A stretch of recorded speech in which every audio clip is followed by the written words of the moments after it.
Ines Ernesta Edik dengan NRP 22232868 dari kelas C semester 1 dari Prodi D3 Rekam Medis dan Informasi Kesehatan Sekolah Tinggi Ilmu Administrasi Malang, yang dibimbing langsung oleh dosen pengampu Bapak Hendri Didiharto, Eskrop, Nurse MPD.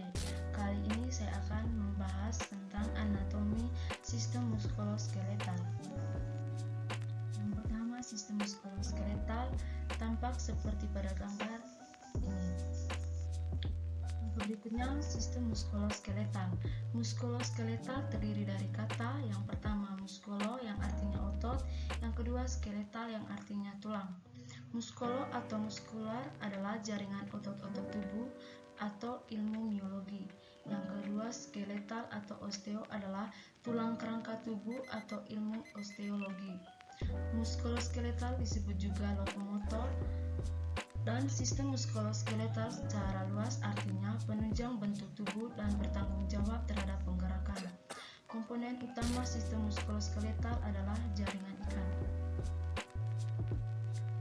Berikutnya, sistem rangka manusia. Sistem rangka manusia adalah rangkaian tulang yang memberikan manusia bentuk, struktur, penggerak, dan pelindungan.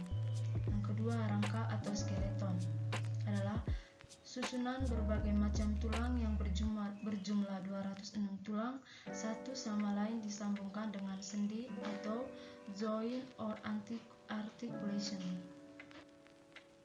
Yang berikutnya, sistem skeletal. Sistem rangka manusia atau skeletal dibentuk oleh 206 buah tulang. Sistem rangka manusia sebagian besar tersusun atas tulang yang kuat untuk menyangga struktur tubuh. Kerangka terdiri dari dua bagian, yang pertama kerangka aksial dan yang kedua kerangka apendikular. Pertama, kerangka aksial meliputi yang pertama the skull, yang kedua the sternum, yang ketiga the ribs, dan yang keempat the vertebral column. Yang kedua, kerangka apendikular meliputi the upper extremities, yang kedua the lower extremities, yang ketiga the shoulder girdle, dan keempat the pelvic girdle. Berikutnya, bagian-bagian sistem muskuloskeletal. Yang pertama, tulang. Tulang adalah jaringan yang paling keras di antara jaringan ikat lainnya yang terdiri atas hampir 50% air dan bagian padat. Selebihnya terdiri dari bahan mineral terutama kalsium kurang lebih 67% dan bahan seluler 33%.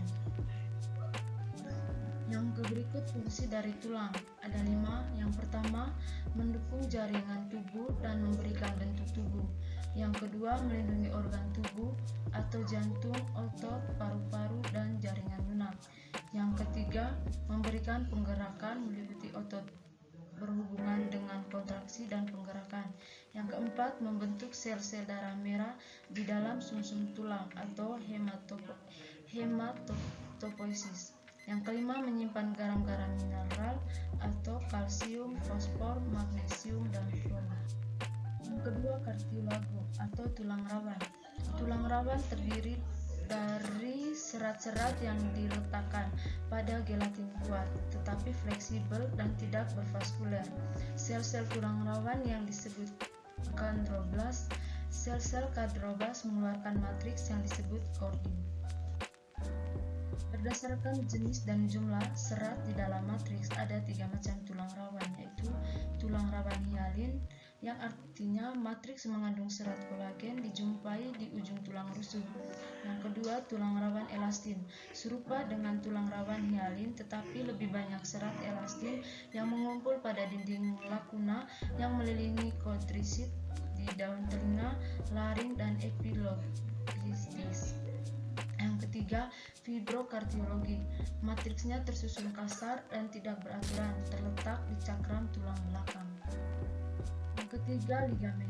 Ligamen adalah suatu susunan serabut yang terdiri dari jaringan ikat, keadaannya kenyal dan fleksibel. Ligamen menghubungkan tulang dengan tulang lainnya, mempertahankan stabilitas. Contoh di bagian lutut meliputi ligamen patella, pergelangan tangan, ligamen dorsal radiokarpal, ligamen kolateral, ligamen palpar radiokarpal. Ligamen pada daerah tertentu melekat pada jaringan lunak untuk mempertahankan struktur. Contoh ligamen ovarium yang melalui ujung tuba ke peritoneum. Yang keempat, fascia. Fascia adalah suatu permukaan jaringan penyambung longgar yang didapatkan langsung di bawah kulit. Sebagai fascia superficial atau pembungkus tebal, jaringan penyambung fibrous yang membungkus otot, saraf, dan pembuluh darah.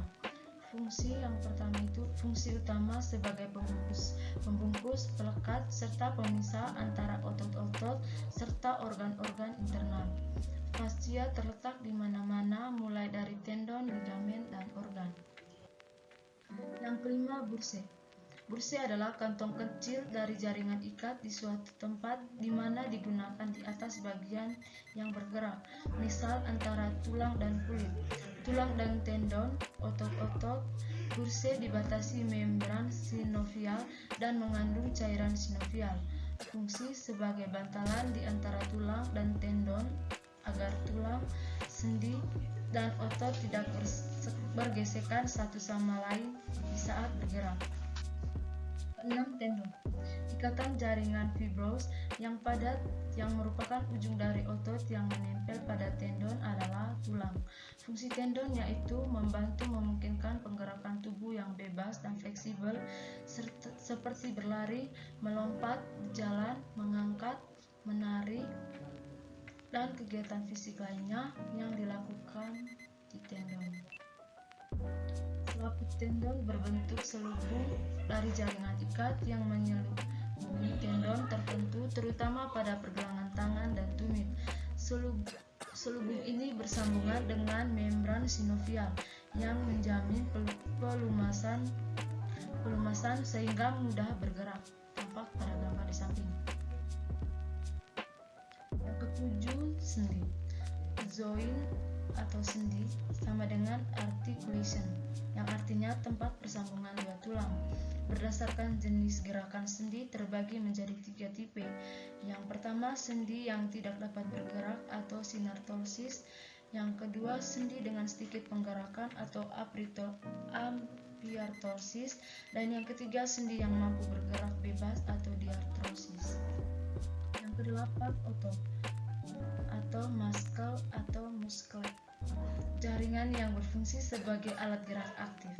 Otot merupakan jaringan pada tubuh manusia yang dapat berkontraksi, mengerut, dan reaksi atau mengendur. Pada saat berkontraksi, otot akan jadi lebih pendek dan sebaliknya. Saat relaksasi, otot akan memanjang. Kemudian ada fungsi dari otot. Yang pertama, menghasilkan gerakan rangka. Yang kedua, mempertahankan sikap dan posisi tubuh. Yang ketiga, melindungi organ vital. Dan yang keempat, menopang jaringan lunak. Adapun sifat-sifat dari otot.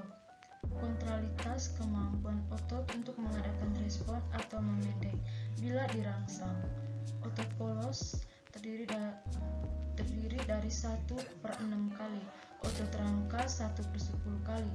Ekstensibilitas atau disentibilitas, kemampuan otot untuk memanjang bila otot ditarik atau ada gaya yang bekerja pada otot tersebut. Bila otot rangka diberi beban, uterus berisi fetus. Elastisitas, kemampuan otot untuk kembali ke bentuk dan ukuran semula setelah mengalami ekstensibilitas atau distensibilitas, atau memanjang atau kontrabilitas atau memendek.